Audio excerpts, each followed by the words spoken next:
really well. I'm doing it. So now, before I felt like he was very shut down, and I think that's what happened. He shut down, and so when you try and move him, you'd stick your legs at him harder and harder, he wouldn't move, and now he's starting to finally kind of wake up. And you know, that's kind of nice, but also you got to realize that he's got more go to him, and he still doesn't know exactly where his feet are. He's just, like I said, he's just learning. Well, if you can't get him to go forward, then he doesn't have the opportunity to figure out where his feet are supposed to be when you're on top of him. But he's far easy to move here, a lot easier to bring him up into a trot, and kind of nice. So I'm just going to move him around here, start using more body.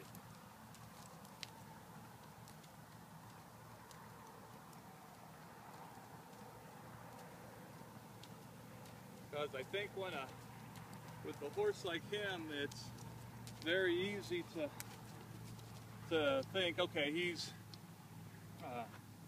very lazy, and you know, he's got no energy. It's true, he doesn't have a lot of energy. It doesn't necessarily mean that he's lazy, but it means that you got to find a way to be able to get that energy out of him. Unfortunately, when he was and I think that's what happened when the other guy was on him, if he was spurring him and he was, you know, hitting him with crops like you were describing, he didn't have any kind of lightness to him, and he didn't really want to go forward at all. And so he just shut down more and more and more. And now he's got a bit more energy to him, so, you know, and I think Bar's not going to have a problem with that. You can see that he kind of maintains a little bit nicer frame and his backing, right? He's gotten a lot lighter here. Come on here, buddy. You can move that. And so I've just started using spurs on him, and he's still unsure about it. There we go. Okay? Because before, when spurs were on him, that's all it meant was go. Now I'm trying to teach him that spurs mean direction, which is really what they're supposed to do. So that when I go to turn him here, and I want to move that hind end around, I can tap him here and move and isolate that hind end a little bit. I don't want him to get angry. That's what I worry about. I don't want him to get angry there at all. So same thing in shoulder, see? So now I can start to move that shoulder over him. We can start to kind of side pass him. But that's got to mean something different to him. So I'm not worried about being able to pick him up in the trot, because that's really relatively easy now, you know, and lighter. You know, I don't want him at this point to get over. So, and we're butting up against time, because we've spent quite a bit on the ground just to do that stuff. So,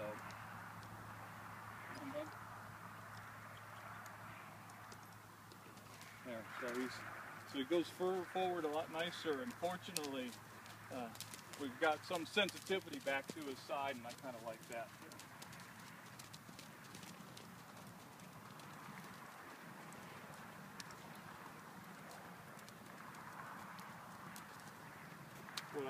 What I want to be is real careful, because I just don't want him getting pissed. I don't want him going right back to that.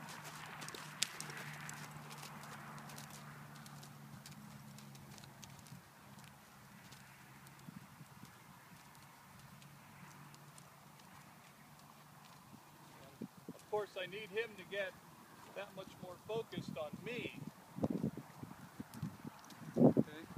So when I ask him to do stuff, I want him to get more focused on me and less on the things that are around him. So, you know, he seemed to be a bit upset about these banners and stuff, so I'll work them around him. I'm kind of working him a little bit through poles and stuff here, and, you know, I just want him to be able to move here.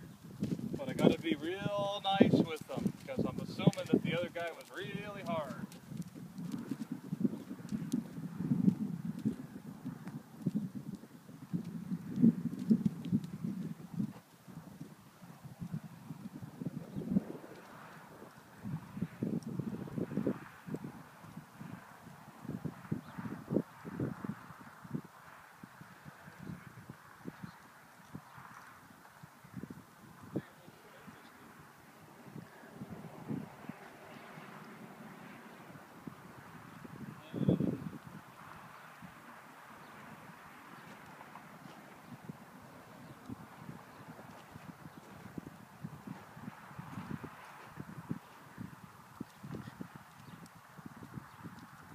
So what you'll end up with is still a fairly green horse, but something that at least you can work with. And you could probably take them, you could take them out on trail, okay. I just be aware of certain things. I mean, he can turn around, and we can move his body all around where we need to. So that's the good thing. And he's gotten softer here and flexing here.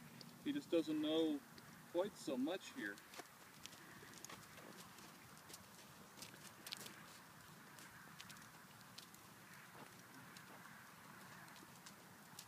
But definitely a pretty solid start. Now I can pick him up a little bit at will here.